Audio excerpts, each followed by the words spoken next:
So in case you missed it, that's a song that I wrote 25 years ago for a musical that we did in New York called An Unfinished Song.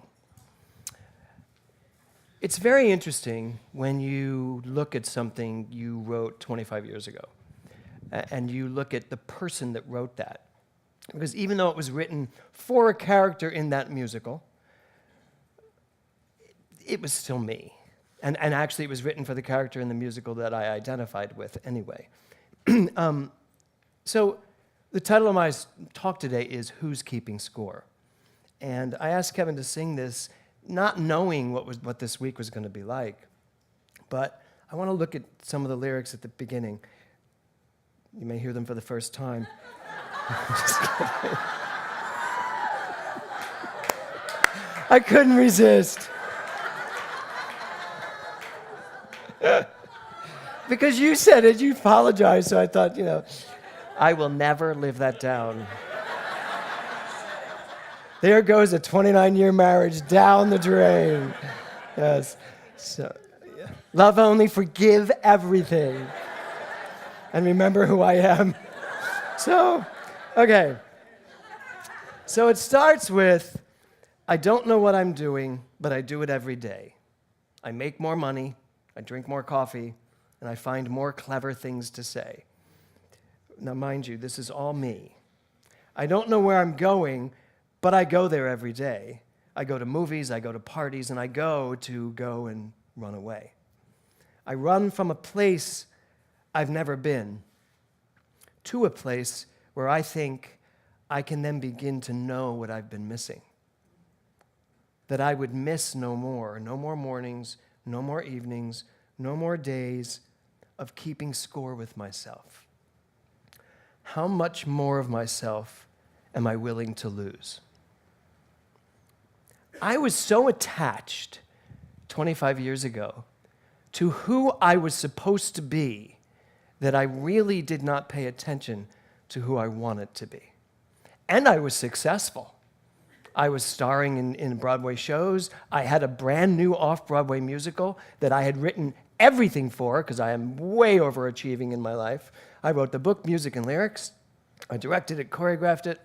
The only thing I didn't do was star in it, and that was because the producers thought I was overworked at the time.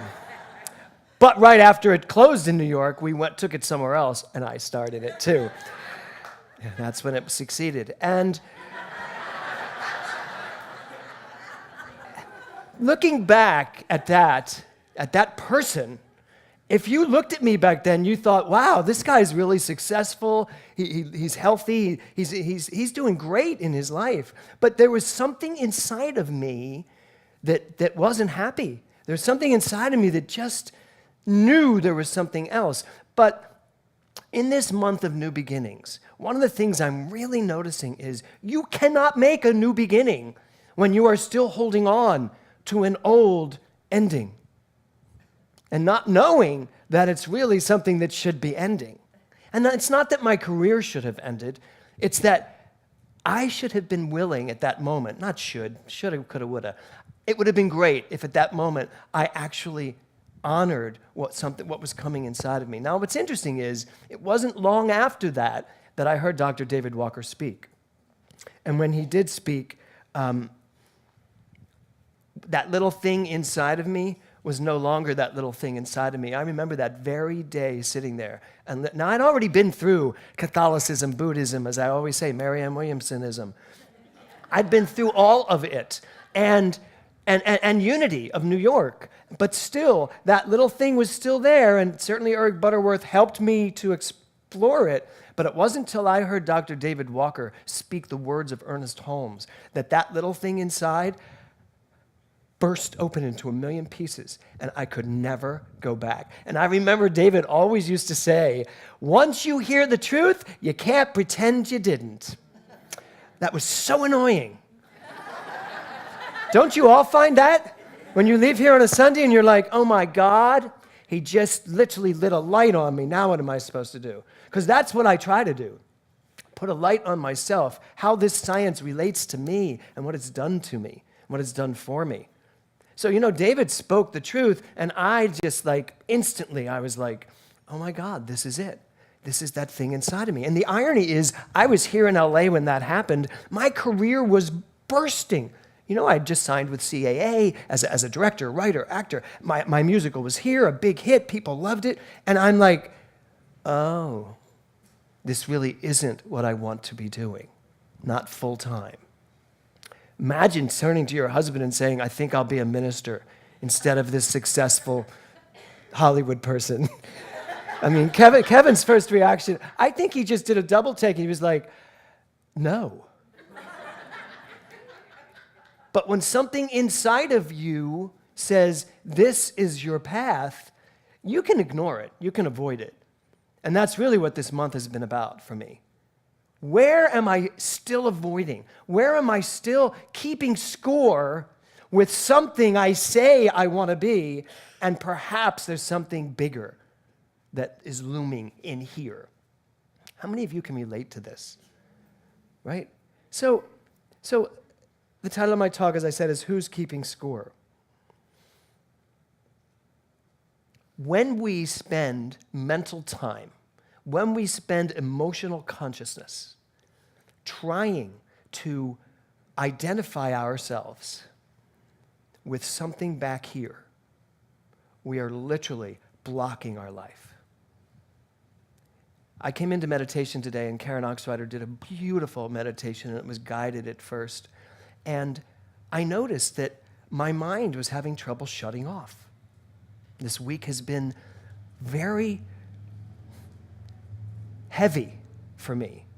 I imagine ministers all over this country this week are dealing with Charlottesville, with their congregations.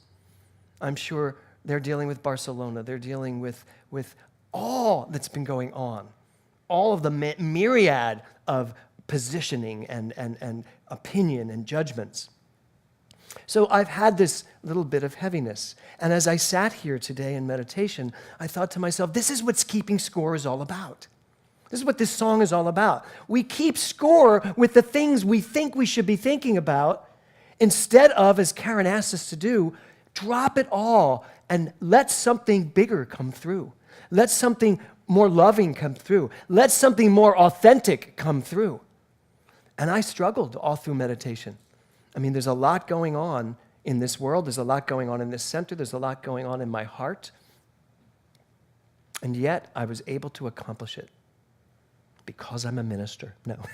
I was able to accomplish it.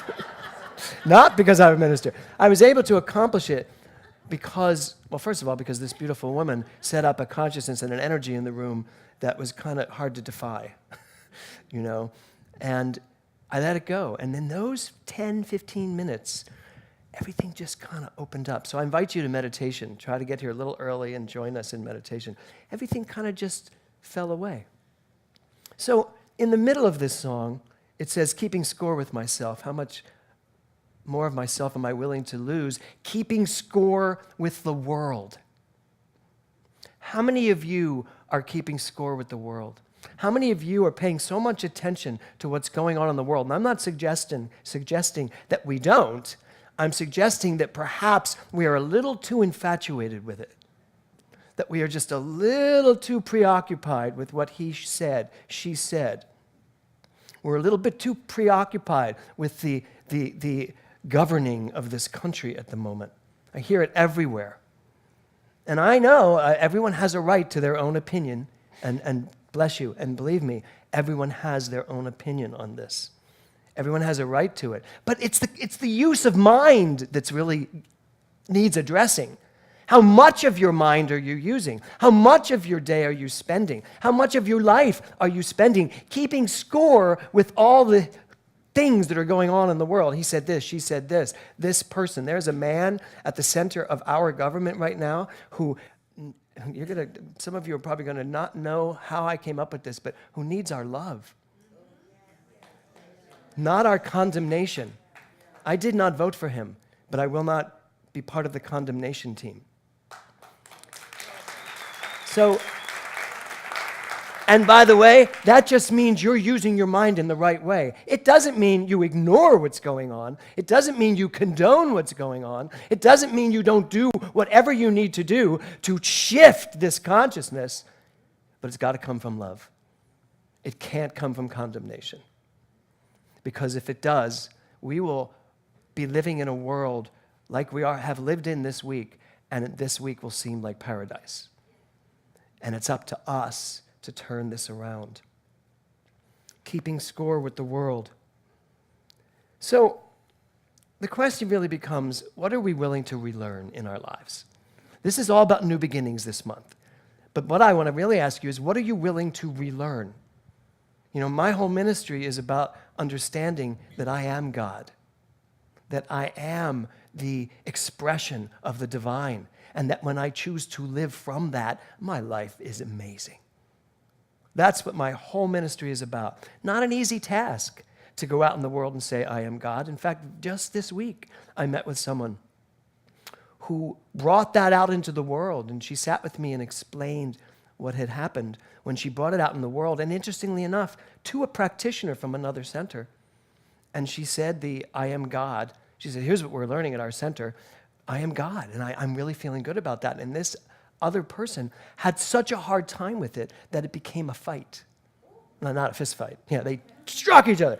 No, God was just tackled to the ground.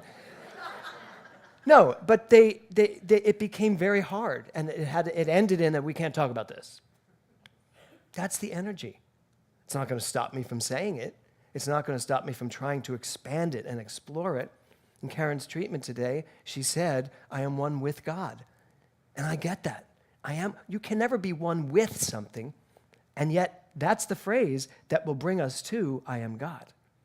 We start with I am one with God, and then we start to realize, wait, how can I be one with what I already am? I am one with James Mellon. Who's one with James Mellon? James Mellon is James Mellon, who is one with God. But God is James Mellon, so who am I one with? I mean, that's where I go. That's how my mind works, this science out. I'm like, who am I? Mother, my daughter, who am I? So what are we willing to relearn? Well, here's the great thing. And a lot of the teens are in here today. The teens are learning who they are from the ground up. And our young ones, the preteens, who are just starting to understand who they are starting this teaching, are starting to understand the realization of how great they are. Imagine if you lived your whole life and didn't know anything but that. How weird it would seem to judge someone. How can I judge someone? I am them. How can I have anything other than love in my heart? That's all I am. I am only love. That's the energy. So for us, people who are a little older than teens, just a hair. Somebody wrote me a beautiful email yesterday and said, you really don't look any older than 45. And I wrote her back and said, that seems old to me. But thank you for sharing. So what are we willing to relearn? Are we willing to step into an innocent mindset where we are not reiterating to everybody we see what so-and-so said on MSNBC? Are we willing to enter a mindset regarding this country, our world, where we don't know what we know, yet we do know it? And in knowing it, we know what we know to heal it, to correct it, to reveal the truth about it. That's who we have to be. If we're not that, if New Thought isn't that, who is? Most of this fighting is based in an ideology that really is not religious or spiritual. It's a misunderstanding of what this whole thing is about, God. So, what I wanted to do today is show you what can happen when you take this teaching at a very young age and you decide to explore it in your own unique young mind before that mind has been told what to think. So I want to bring up to the stage Devin Jade. Come up here.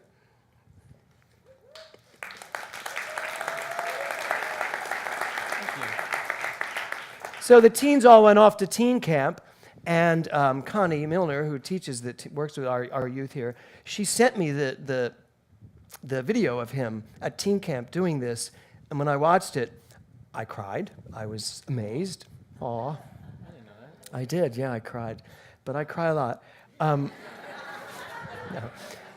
Come up here, I want you in the light. Good, okay, yes. So, back up a bit though so they don't get your profile. Okay.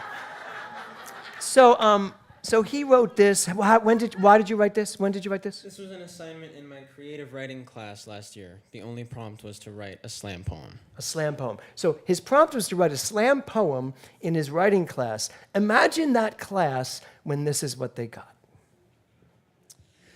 So I wrote this. I imagine that the experience is designed to be better when you guys close your eyes. So we'll do it kind of like a guided meditation. I invite you to close your eyes and go with me on this journey.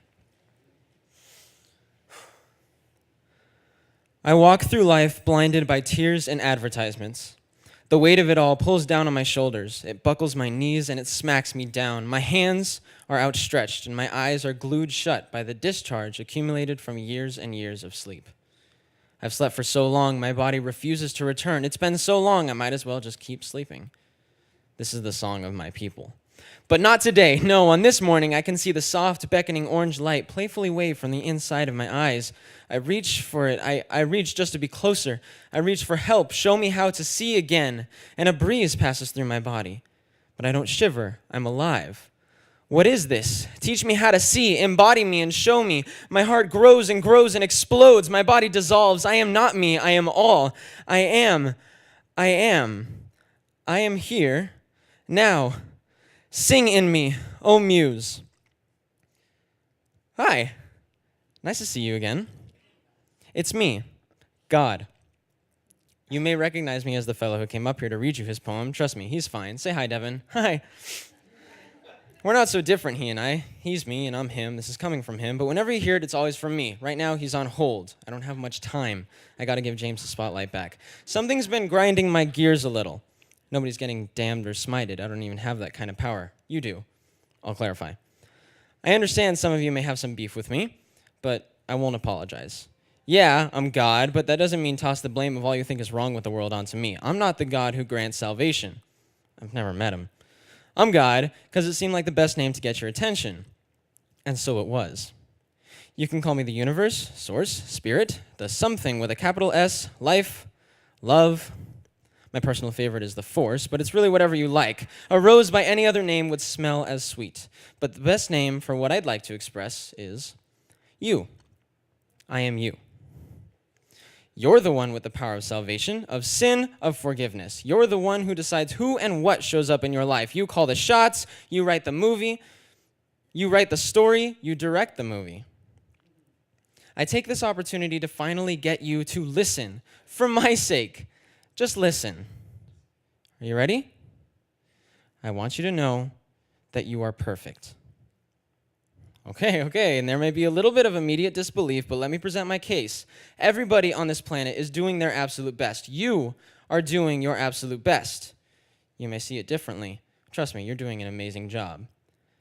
But you may not see it that way. You may spend days in the past floating adrift in a river of spilled milk. Your knuckles may be white from clenching your seat in terror as your world falls apart before your wide eyes. Nah. You're no bystander in the creation of this beautiful world, and it is a beautiful world. You are no bystander in the creation of your reality, even if that reality is one of powerlessness and stress. There's probably a lot of us out here living in a current reality of powerless stress, maybe even hatred and fear. And I understand. But here's the thing. You see hatred and fear around you, and it's a reflection of discord within. And that's okay. We're working on it. So, let's find the gift in this, yeah? Here's what I love. I love that in times of heated passion, love shines through us like a cracked glow stick. You say there is no love without hate, and I disagree. There is only love, only perfection. In the past, I've reached out to you, but you've given it this strange word. Coincidence, whoa. I've told you before, all you need is love. I've told you before, every little thing is going to be all right. I've told you on a billboard, from your family, from your friends, in this room many times. But now you have no excuse. You heard it from me. I love you. So go live as love. Make this day one of the better future. A new beginning, if you will. Love with the fire of a supernova. Love with euphoric passion. Love with a smile. Love always. You are perfect. You are deserving. You are amazing. I am so grateful for everything you do. The world is so grateful for everything you do. For all the love that you are, I love you. Now remember, I'm you. You're God too. And lastly, thank you.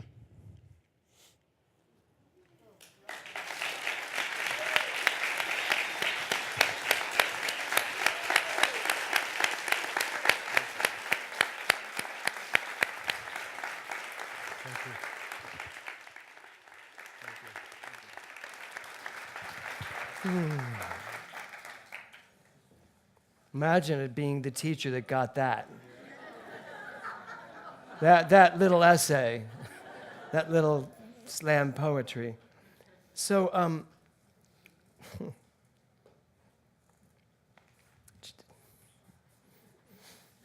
so just the thought that a kid that grew up here in this center, and just because he grew up at the Global Truth Center doesn't mean he didn't grow up in this center.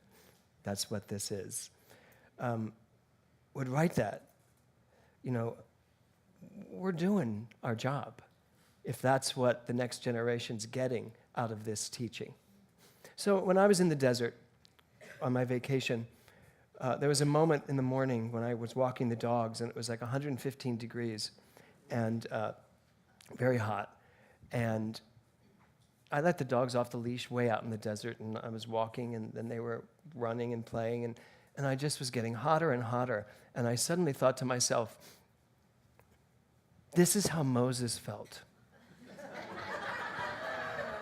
Wandering the desert for 40 years. And then I started thinking about Moses. And I thought, so where's my burning bush? Where is this burning bush that's going to show up? And in the middle of that burning bush, a little beautifully, manicured hand will come up and hand me the 10 Commandments of life. Well, there was no burning bush, thank God. But here's what came up. So as I'm doing this crazy thing in the desert, I wrote my 5 commandments. 10 seemed very hard to deal with. But 5 commandments just popped up to me, and I went, oh my God, the 5 commandments. So that's how I wanted to leave you today. After this whole talk about letting go of that which you are trying to keep score with. Stop trying to achieve. Just allow yourself to express. Get out of the trying to make something happen and actually just let something happen. And in terms of new beginnings, you are, every single one of you, are a new beginning, right here, right now, ready to just burst onto the scene. Here are my 5 commandments. And we will put this on the website this week so you can go find it and look at it. Number 1, love yourself. Love yourself. Number 2, respect your mind. Respect your mind. Be in charge of what you're putting in it. Be in charge of what you're allowing to go through it. Be in charge. Be directly in charge of what you're actually feeling about what's going on in your mind. Respect your mind. Number 3, honor your choices. And by the way, that means all your choices, even the bad ones. Anybody have any bad choices you've made in your life? Maybe what you wore today? Forgive everything. No, I only said that because when I put my shirt on, I realized it wasn't ironed, and I just didn't care. So honor your choices. Number 4, enjoy your life. Thomas Troward teaches us the only purpose in life is to enjoy it. We think there's more, there's not. And those that really enjoy it accomplish more. Enjoy your life. And then number 5, be fearless in all things, even the mistakes. For those of you that don't want to make a mistake and therefore you don't try anything, for those of you that feel you're afraid to make a mistake, be fearless. Make the biggest mistakes you can. Let the whole world see it. So five commandments to live by.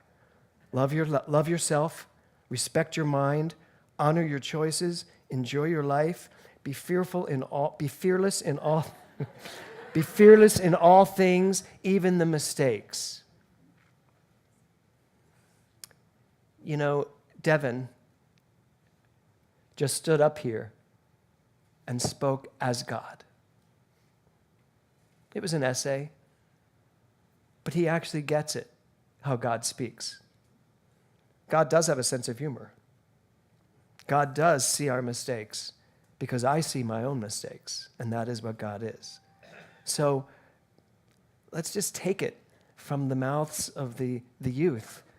They get how God speaks. It's time for all of us to get how God speaks through us. It's going to sound different than Jade's, than Devin's. Be fearless in letting your God out. Because if this world ever needed God, it needs it today. And you are the God that this world has been waiting for. Namaste.